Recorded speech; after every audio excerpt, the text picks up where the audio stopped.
안녕하세요. 경제유치원의 이시안입니다. 정말 미스테리한 표현 하나가 있는데요. 바로 권장소비자 가격입니다.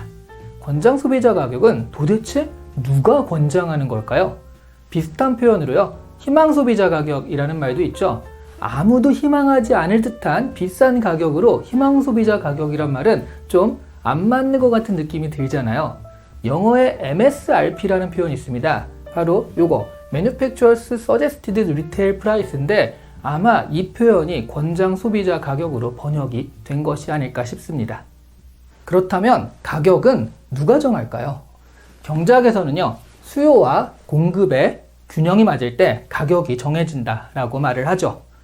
보이지 않는 손이라는 말로 유명한 경제학자 아담 스미스는 경제학의 아버지라고 불리우잖아요. 이 아담 스미스는 생산자들은 소비자가 원하는 만큼 상품을 생산하게 되는데 너무 비싸면 소비자가 안 찾아서 도태될 테고요. 비싸니까 안 사는 거죠. 그리고 너무 싸면 이윤이 안 남아서 생산 자체가 불가능해지니까 자연스럽게 균형적인 가격이 형성된다라고 합니다. 이 가격을 자연적인 가격, 내추럴 프라이스라고 할 수 있죠. 아담 스미스는 이렇게 마켓의 셀프 조절 기능을 믿었습니다. 그런데 생산자가 가격을 정할 때는요, 소비자들에게 조금 보여주다가 얼마 정도면 사겠구나 해가지고 그때서야 가격은 얼마입니다 이렇게 얘기할 수 있는 건 아니잖아요. 처음에는 생산자가 가격을 정해야 합니다. 이미 있는 상품이라면 어느 정도 가격이 형성되어 있을 텐데요. 없는 상품이거나 새로운 기능을 가진 상품이라면 가격을 얼마로 정할지가 애매해집니다. 원래 가격은요, 원자재, 노동, 운송료, 임대료, 그리고 이익 정도, 거기다가 나중에 붙는 도매점, 소매점 이익까지 합해져가지고 결정되는 게 맞잖아요. 백종원의 골목 식당 같은 데를 보면요, 음식값을 얼마 받을지 음식점 사장님이 결정하는데 들어간 재료값도 따져보지 않고 그냥 감으로 결정하는 상황을 많이 보게 돼요. 오죽하면 원가 계산을 못하면 어떡해요? 이런 얘기들을 듣잖아요. 권장 소비자 가격이란 말은요, 상품을 제조한 생산자가 이 제품은 이 정도 가격으로 팔렸으면 하고 권장한다 라는 그런 말이에요. 희망 소비자가도 마찬가지죠.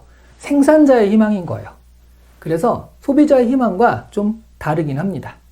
생산자들이 희망하는 가격은요, 공장에서 생산되는 가격이 아니라 나중에 소매점에서 팔릴 것까지 생각해서 소매점 이익이나 할인 부분까지 전부 고려한 가격이 되기 십상이거든요. 말하자면 나중에 깎을 것까지 생각해서 미리 조금 더 부풀려서 가격을 정해놓기 십상이다 이런 얘기예요. 그래서 우리나라에서는요, 사실 권장 소비자 가격 제도는 가전, 의류 같은 품목 275개에서 이미 폐지를 했습니다. 권장 소비자 가격을 높게 책정한 뒤 마치 할인을 많이 하는 것처럼 판매하는 기만행위를 없애기 위해서죠. 그리고 권장 소비자가의 자리에 들어온 게 오픈 프라이스 제도입니다. 제조사가 가격을 정하는 것이 아니라 최종 판매처가 가격을 정하게 하는 것이죠. 최종적으로 얼마를 받을지는 마지막에 상품을 파는 곳에서 알아서 정해서 표시하라는 것인데요. 그래서 대형마트에 가보면 가격표들이요, 기준 없이 막 붙어있는 경우도 흔하게 보게 됩니다. 어제까지 2,000원이었던 물건이 오늘은 갑자기 50% 할인이 들어가서 한 개 1,000원이 되는 경우도 생기죠. 그리고 가격표 할인이 4,000원 이렇게 되어 있는데 딱 뜯어보면 원래 가격도 4,000원인 경우도 있어요. 막 붙이다 보니까요.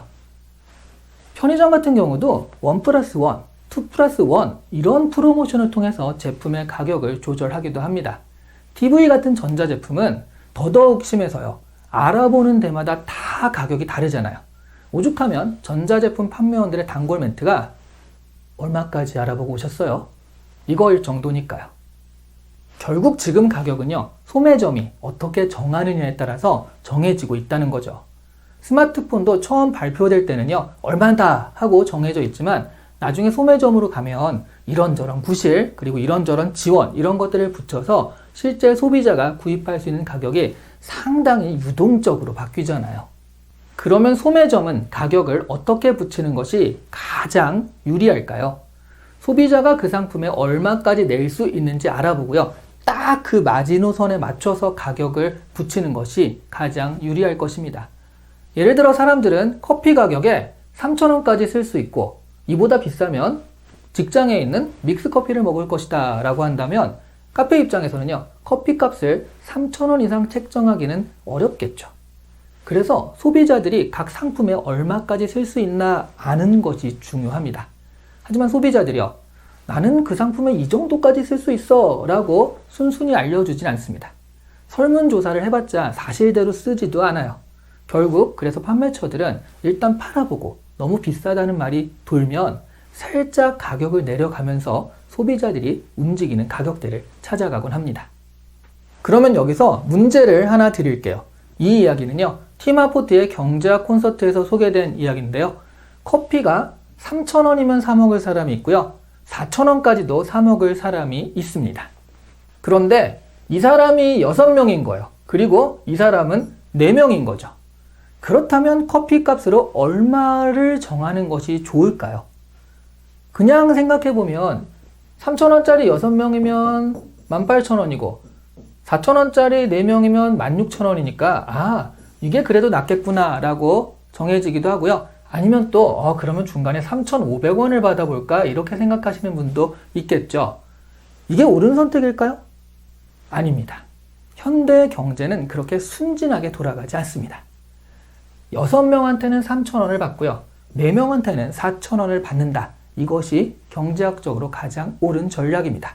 아니, 이게 가능한가요? 가능합니다. 자기 고백 전략이라는 게 있어요.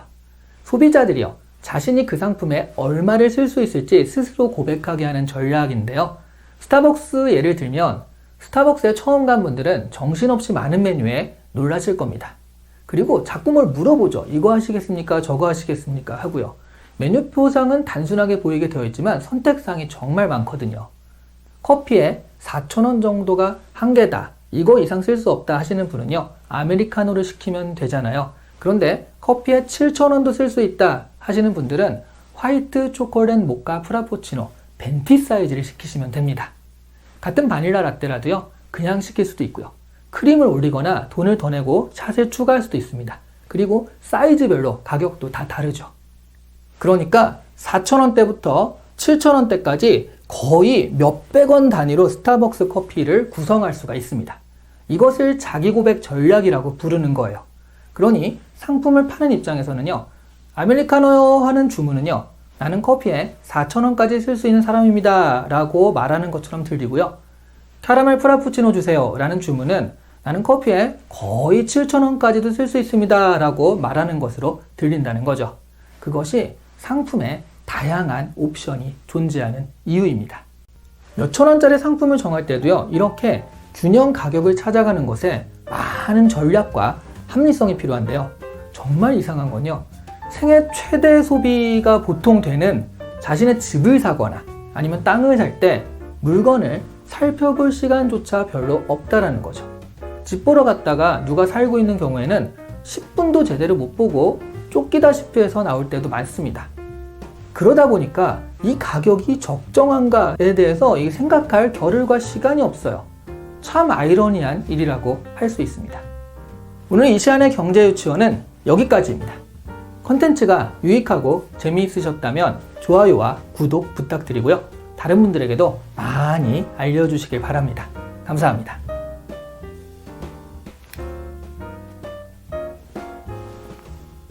썸네일용 촬영입니다. 썸네일용. 그냥 이상한 짓을 하는 게 아니에요. 이 중에 하나 썸네일을 쓰는 거죠.